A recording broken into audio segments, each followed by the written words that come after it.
Have you ever pondered the significance of vitamin D in your health? This essential nutrient plays a crucial role in our well-being, yet its inadequacy is associated with a multitude of diseases. The researchers sought to investigate the effectiveness of two potential solutions: sun exposure and oral supplementation of vitamin D. Their focus was on their impact on serum 25-OHD concentrations, a key marker of vitamin D status, and various cardiometabolic markers. In their quest to find the most effective strategy to improve vitamin D status, they embarked on an 8-week randomized placebo-controlled clinical trial.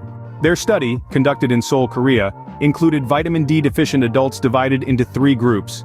To examine the effects of sun exposure and vitamin D supplementation on serum 25-hydroxyvitamin D levels, they split the participants into 3 groups. The first group was exposed to the sun for 20 to 30 minutes daily around noon. The second group received an oral dosage of 500 international units of vitamin D3 each day. The third group served as our control and was given a placebo. They then observed these groups for 8 weeks, meticulously recording any changes in their serum 25-OHD concentrations.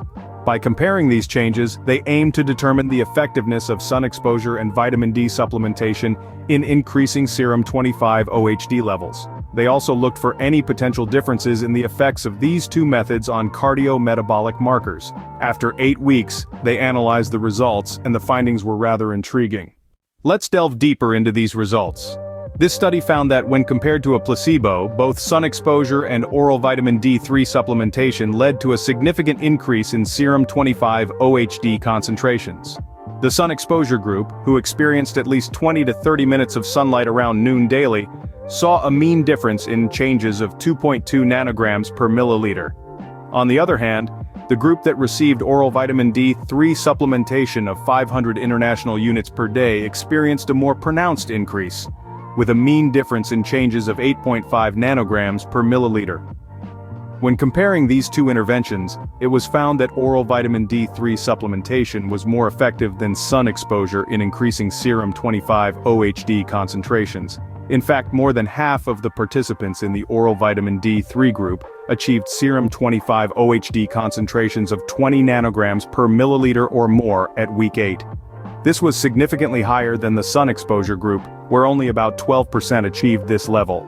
Interestingly, changes in cardiometabolic markers were mostly insignificant across all groups, suggesting that the two interventions may not have different effects on these markers. In conclusion, enhanced sun exposure and 500 IUD of oral vitamin D3 supplementation significantly increased serum 25-OHD concentrations.